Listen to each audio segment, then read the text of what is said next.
नमस्कार. रेसिपी सफर चॅनेलवर मी गीता तुम्हा सगळ्यांचं पुन्हा एकदा खूप खूप स्वागत करते. मजबूत आणि काळ्याभोर केसांसाठी रामबाण उपाय बघतोय आपण या व्हिडिओमध्ये. त्यासाठी सगळ्या प्रकारच्या मिक्स सीड्स लागणार आहेत. मगज, भोपळ्याच्या बिया, सूर्यफुलाच्या बिया या सगळ्या बिया आवश्यक आहेत. त्यानंतर मनुके घ्यायचे आहेत, बेदाणे घ्यायचे आहेत आणि ही आहे दालचिनी. दालचिनी अजिबात स्किप करू नका, आवश्यक आहे. त्यानंतर शक्य तेवढे सगळे ड्रायफ्रूट्स घ्यायचे आहेत. काजू, बदाम, पिस्ते घेतलेत. खारीक पावडर लागणार आहे, काळे तीळ लागणार आहेत आणि त्यानंतर पांढरे तीळसुद्धा समप्रमाणात घेतलेत. डिंक घ्यायचा आहे आणि त्यानंतर डेसिकेटेड कोकोनट लागणार आहे. मोठ्या साईजमधलं कोकोनट आहे हे. हवे असतील तर खारीकचे तुकडेसुद्धा तुम्ही टाकू शकता. आता साजूक तुपावर सगळ्यात पहिल्यांदा आपल्याला डिंक फुलवून घ्यायचा आहे. थोडा थोडा टाकायचा, कारण फुलवायला जागा लागते आणि वेळसुद्धा लागतो. एकसुद्धा कण याचा कच्चा राहू देऊ नका, कारण डिंक जर कच्चट लागला तर टेस्ट अजिबात चांगली लागत नाही. त्यामुळं प्रत्येक कण फुललाय की नाही याची खात्री करा आणि साजूक तुपातच बनवायचे आहेत हे लाडू, तेलात चालणारच नाही आहेत. काढून घेऊया. डिंक फुलला आहे. अशाच पद्धतीनं सगळा डिंक थोडा थोडा करूनच फुलवून घ्यायचा आहे. एकदम सगळा डिंक टाकायचा नाही, कारण एखाद दुसरा कच्चा राहण्याची शक्यता असते. आता त्याच तुपात सगळ्या मिक्स सीड्स आणि ड्रायफ्रूट्स सगळं एकत्रच भाजून घेऊया. फ्लेम मात्र कमीच ठेवायची आहे, मोठी करू नका. फ्लेम जर मोठी केली तर हे सगळं करपू शकतं आणि टेस्ट अगदी विचित्र लागू शकते. चटचटेपर्यंत फक्त 3 ते 5 मिनिटं सतत परतत राहायचं आहे. अतिशय सुंदर आणि चविष्ट तर होतातच हे लाडू, पण गुणकारी आहेत.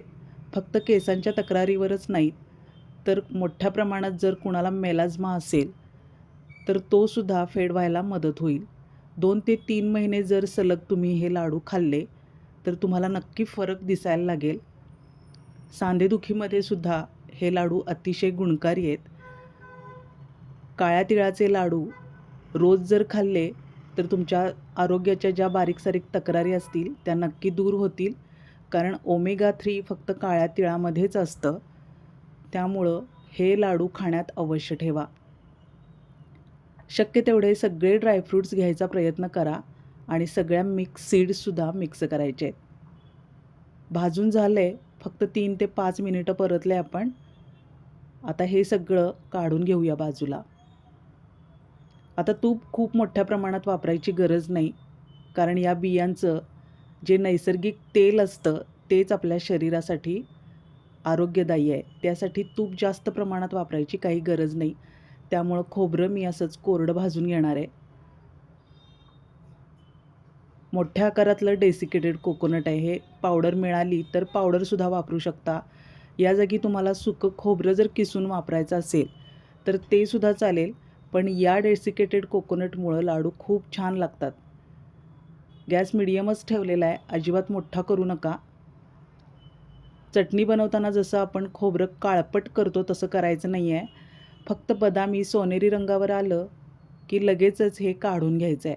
लक्षपूर्वक भाजा आणि हे असं सतत ढवळत राहायचं आहे. थोडा वेळ जरी आपण चमचा थांबवला तर एका बाजूला कच्चं राहण्याची शक्यता असते आणि एखादी बाजू जास्त भाजण्याची शक्यता असते. त्यामुळे सतत परतत राहायचं, म्हणजे सगळीकडं बदामी छान रंग येतो. तुपावर अजिबात भाजू नका, कारण लाडू मग आकार पकडत नाहीत. भाजून होत आले खोबरं, मंद गॅसवरच भाजायचं आहे. आता या रंगावरच काढून घ्या. काळे तीळसुद्धा भाजून घ्यायचे आहेत. आता हे तीळ काळे असल्यामुळं भाजलेले कसे ओळखायचे, तर 3 ते 5 मिनिटं परतत राहिल्यानंतर ते चटचटायला सुरुवात होते. तिथून पुढं 2 ते 3 मिनिटं परतत राहायचं आहे. सतत ढवळत राहायचं आहे. फ्लेम अगदी बारीक ठेवायची आहे. बघा चटचटायला सुरुवात झाली आता. करपू देऊ नका तीळ. फक्त 3 ते 5 मिनिटच परतत राहायचं आहे. या तिळामुळंच हे लाडू छान लागतात. आता समप्रमाणात आपण पांढरे तीळसुद्धा घेतलेत. ते सुद्धा 3 ते 5 मिनिटच भाजायचे आहेत. फ्लेम लोच ठेवायची आहे. आणि हे तीळसुद्धा चटचटायला लागतात आणि फुलून आलेले दिसतात.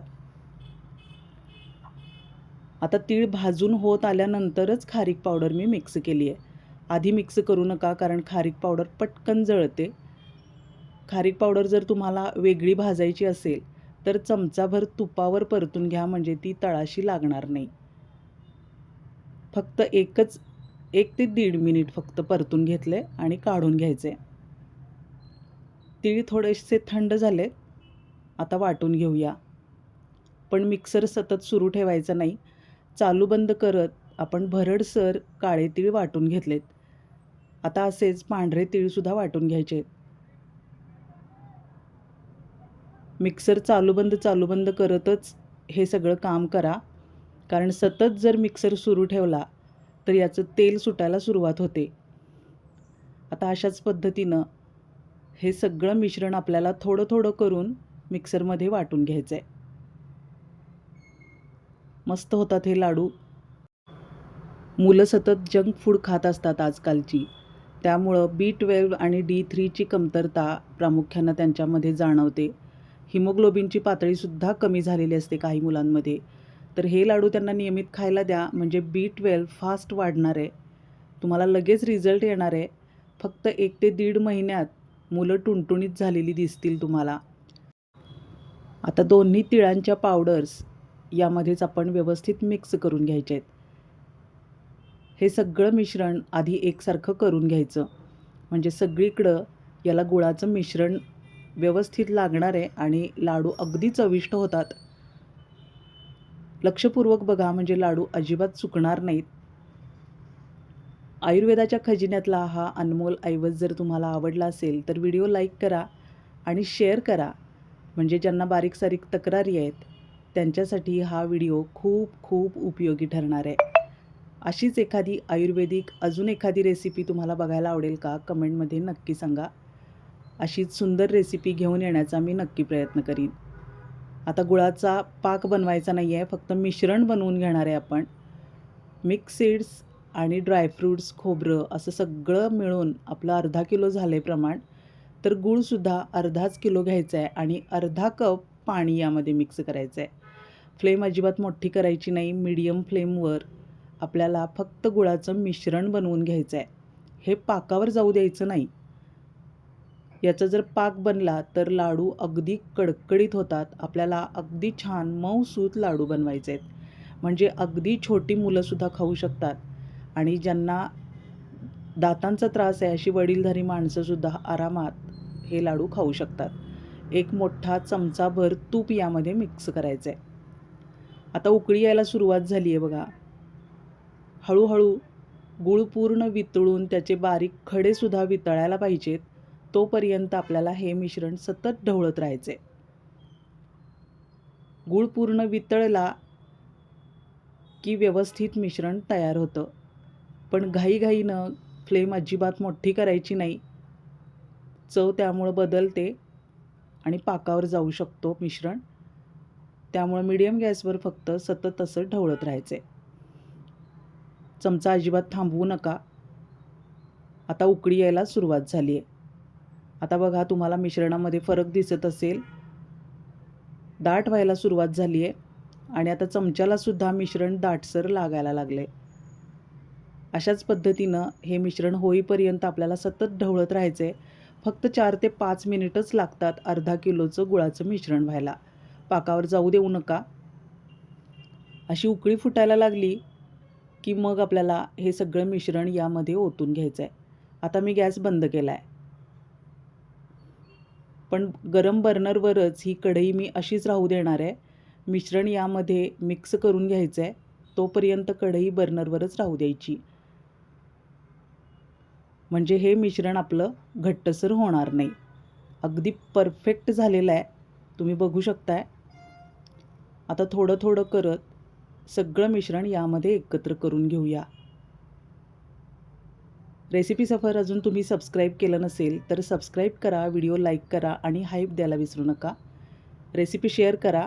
अतिशय गुणकारी आणि मौल्यवान रेसिपी आपण या व्हिडिओमध्ये बघतो आहोत, तर सगळ्यांना याचा फायदा होऊ दे, त्यासाठी रेसिपी खूप मोठ्या प्रमाणावर शेअर करा. पूर्ण काळ्या तिळातच हे लाडू बनवायचे असतात, पण खूप छोटी मुलं काळेभोर लाडू बघून खायला धजत नाहीत. त्यासाठी पांढरे तीळ मी समप्रमाणात मिक्स केलेत. तुम्ही पूर्ण काळ्या तिळामध्ये हे लाडू बनवून बघा. अतिशय गुणकारी ठरणार आहेत. आजकाल पांढरे केसांची समस्या खूप वाढलेली आहे. अकाली केस पिकायला लागलेत. खूप लहान मुलांचे सुद्धा, अगदी शाळकरी मुलांचे केस पांढरे झालेले दिसत आहेत. तर त्यांच्यासाठी ही रेसिपी नक्की बनवून द्या. स्नॅक्स टिफिनमध्ये रोज 1-2 लाडू त्यांना खायची सवय लावा. त्यामुळं सगळ्या तक्रारी नाहीशा होतील. तिशीच्या मुलांच्या दाढी-मिशा आजकाल पांढऱ्या व्हायला लागल्यात. मुलं त्यामुळं फ्रस्ट्रेट होत आहेत. त्यांनासुद्धा हे लाडू तुम्ही देऊ शकता. आता मिश्रण मी खाली उतरून घेतले. गुळाचं मिश्रण आणि हे सगळं खोबऱ्याचं आणि ड्रायफ्रूट्स सीड्सचं मिश्रण परफेक्ट झालेलं आहे. आता बघू शकताय तुम्ही, ते कोरडं पडलेलं नाही आहे किंवा खूप ओलसरसुद्धा झालेलं नाही आहे. अशा पद्धतीनं सगळीकडं व्यवस्थित मिक्स करून घ्यायचं. आता जरी तुम्हाला ते सैल दिसत असलं तरी फक्त 5च मिनिटात ते दाटसर व्हायला सुरुवात होते. आणि लाडू गरम असतानाच वळायला घ्यायचे आहेत, खूप थंडगार करू द्यायचे नाही आहेत. तसं जर झालं तर मिश्रण भुरभुरीत होतं. तरीसुद्धा काळजी करायचं काही कारण नाही. जर भुरभुरीत झालं मिश्रण तर 1-2 मिनिट गॅसवर गरम करून घ्यायचं आणि पुन्हा लाडू वळायला सुरुवात करायची. अजिबात लाडू बिघडत नाही. सगळं एकसारखं झालं आहे. 15 मिनिटं हे असंच ठेवायचं आहे. कणभर मीठ फक्त मिक्स करून घेऊया, म्हणजे याची चव अजूनच वाढते. 15 मिनिटानंतर मी लाडू वळायला घेतलेले आहेत. सहज वळले जात आहेत. लहान साईजचे लाडू वळून घ्यायचे आहेत. खूप मोठा नको आणि खूप अगदीच छोटासुद्धा नको. अगदी बरोबर प्रमाण आहे हे. हे 1-2 लाडू मुलांना रोजच खायला द्या. अगदी छान होतात. अशा पद्धतीनं नक्की बनवून बघा लाडू, काळ्या तिळाचे लाडू. अशीच एखादी आयुर्वेदिक रेसिपी घेऊन आपण पुन्हा एखाद्या एपिसोडमध्ये येऊया. कोणती रेसिपी तुम्हाला बघायला आवडेल हे सुद्धा तुम्ही सांगितलं तरी चालणार आहे कमेंटमध्ये. या रेसिपीचा सुद्धा फीडबॅक द्यायला अजिबात विसरू नका. साधारण 45 लाडू झालेत आपले या मिश्रणामध्ये. सहज वळले जात आहेत. तयार आहेत काळ्या तिळाचे लाडू. पुन्हा भेटूया अशाच नवीन रेसिपीसह पुढच्या भागात. धन्यवाद.